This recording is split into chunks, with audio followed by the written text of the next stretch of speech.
can't believe we're stationed out here, so far from the city. We piss off the captain or something?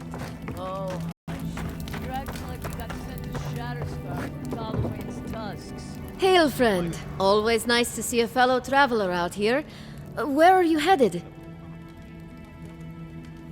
Ah, a fellow wanderer then. This is certainly a beautiful place to explore. Dangerous, true, but beautiful nonetheless. One of my ancestors apparently grew up in Solace Keep, deep in the living lands. I hope to find this place.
The gate to Emerald Stair is closed. I suggest you turn around. So you're the Adiran envoy everyone's talking about. The embassy wants me to keep an eye on who comes and goes between here and Emerald Stair. Now, strictly speaking, The militia doesn't report to the embassy. But with the Claviger one, what choice do we have? I'm afraid not. You need special permission to travel deeper inland. The ambassador wants us safe and tidy behind these walls. Sorry to be the bearer of bad news. Come back when the ambassador gives you leave. Might as well enjoy the city while we can.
After your voyage, it must be nice to spend the night on dry land.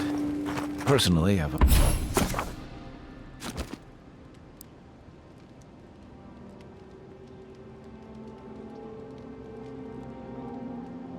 always found the rocking of a ship too soothing.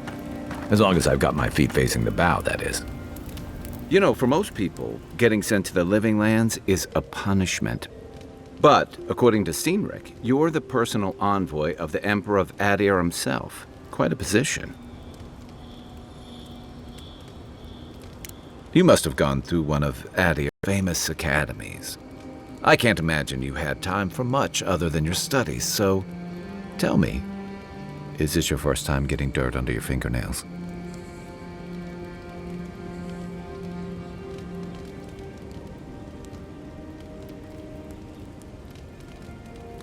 A word of advice, then.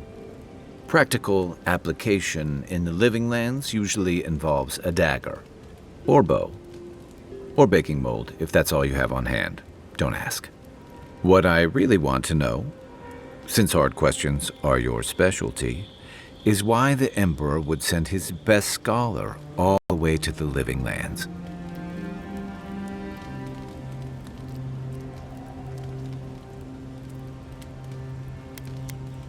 A journey to the Living Lands is one way for most. This island's always had a way of swallowing people whole. An entire civilization disappeared here, if you can believe it. And this was all before the Dream Scourge. Now?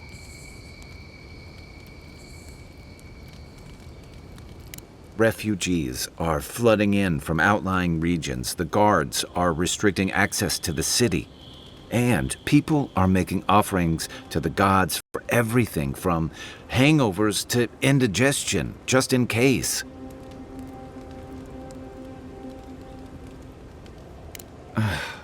And here I was hoping for good news. Unfortunately, the presence of so many Adiran troops and the rumored exploits of the Steel Garrote paladins supporting them is only making a tense situation worse. I think that's why the Clavenger accompanied your ambassador. Exactly. Paradise has been quiet lately, but I don't know how long it'll last. We're talking about an island that has been largely settled by nomads, exiles, and dissidents. People who tend to be suspicious of authority. But what about you? What's your stake in things? Besides your orders, of course.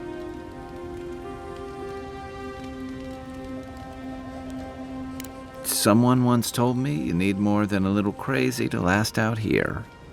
I get the feeling you'll fit right in. I'll let you get some rest, but thanks for talking. It's good to be part of a squad again, even if it's just for a while. It's the gateway to the Living Lands, a scenic port city that's as beautiful and dangerous as the wilds around it. Most visitors enjoy some mariner's porridge at the Ballarrock, a back alley shakedown, and then the sudden return of that porridge out of one end or the other. Then, if they've got any sense, they turn around and take their chances back where they came from, with authentic tales of their adventures in the Living Lands.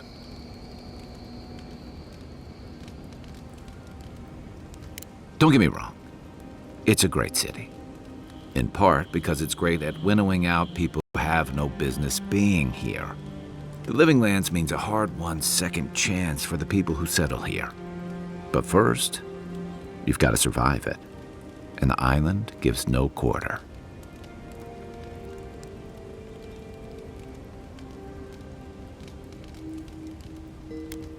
Folks who say that either last the longest or the shortest.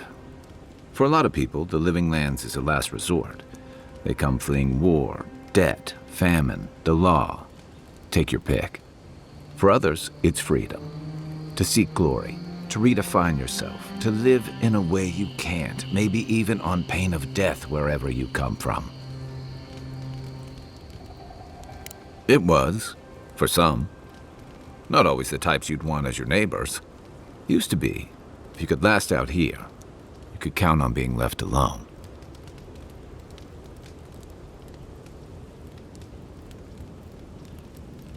That's what some fear. Hilgard's new embassy and his alliance with the Stilgarrote smell like the authority and order that a lot of people came here to leave behind. But I don't mean to put that on you. I imagine you're tired of having to answer for every Adiran who sneezes into somebody's stew.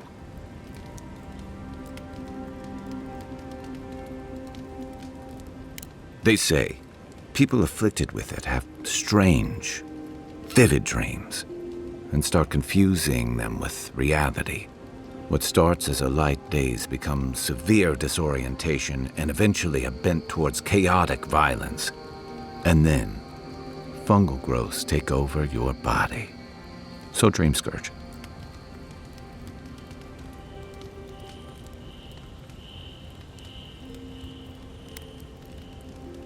No, Dream Scourge is different. It spreads all over. Still, if you see any new mushrooms sprouting up anywhere unexpected, let me know. Until then, look on the bright side. The Living Lands is filled with people and things that are likelier to kill you first. So did my commanding officers. That must have been 6 years ago now. I guess I was drifting, looking for a change.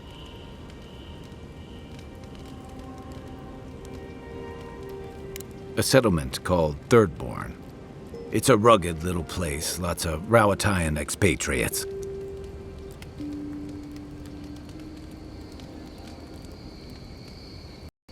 It really was. Anyway, we were talking about something else, yeah?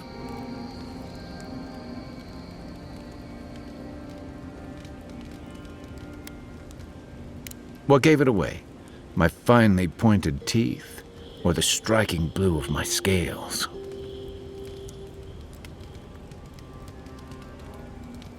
Fair enough. My people are known to roam. Rawatai's hardly a hospitable environment. Many of us end up settling elsewhere, or making a living on the go. That's where you get the popular image of the Amawa bodyguard or mercenary. Don't sell me short.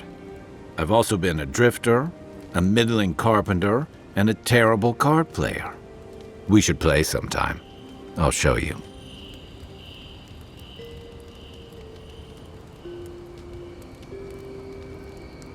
Then you must have come during our sunny season, lashed by storms and battered by waves.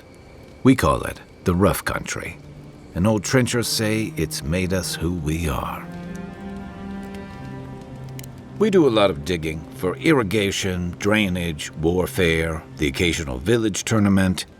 Anyone from Rawatai spent enough time in some kind of hole in the ground to be on a first-name basis with the worms. So, trenchers. Those of us who leave are scramble roots, hardy weeds that can survive just about anywhere.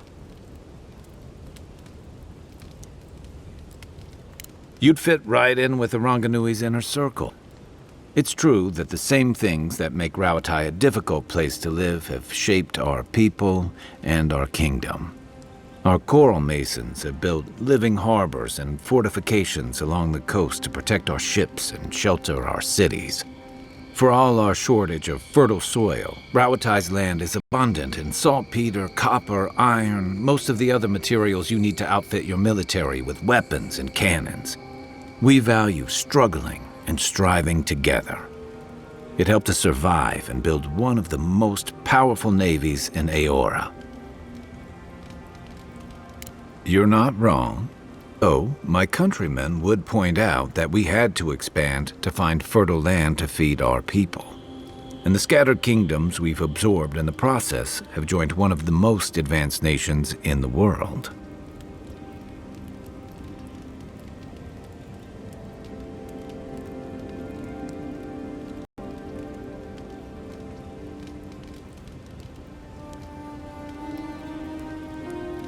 And that's what I like about the Living Lands, where most civic concerns are about as nuanced as a wall of sharpened stakes.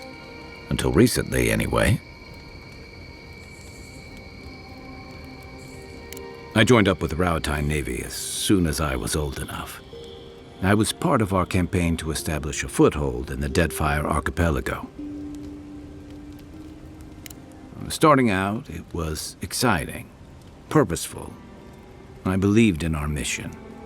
We were returning to our ancestral homeland, reclaiming fertile soil that would feed Rawatai. Additionally, we were helping Deadfire, bringing organization to the pirate-ridden archipelago and civilization to our distant Wana cousins. To Adir bringing order and civilization to our lawless frontier? Then I hope you learn from my mistakes faster than I did. The Huana didn't want us there. We spent almost as much time fighting the tribes as we did pirates and Wilder. And it was hard to see how any of our fighting and dying was feeding people back home. I'd always heard that war was supposed to temper us, strengthen us, but I didn't see that either.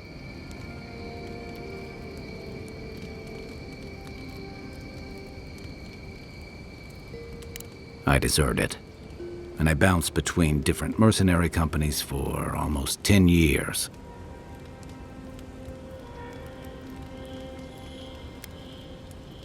That's why I never returned home. There were only so many options for a Rawatayan deserter with no training and anything else. As a mercenary, I figured I could at least choose my battles and my crew.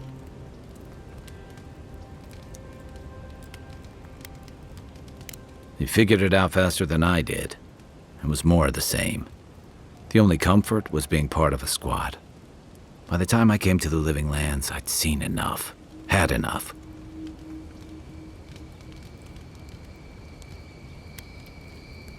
Yeah. Though, in a lot of ways, it feels like I didn't really start living until I got there. Look, if I can give you some hard-won advice, stay on your toes. You're in a difficult position. Whatever your role asks of you, make sure it's something you're willing to give. Because you're the one who has to live with the consequences.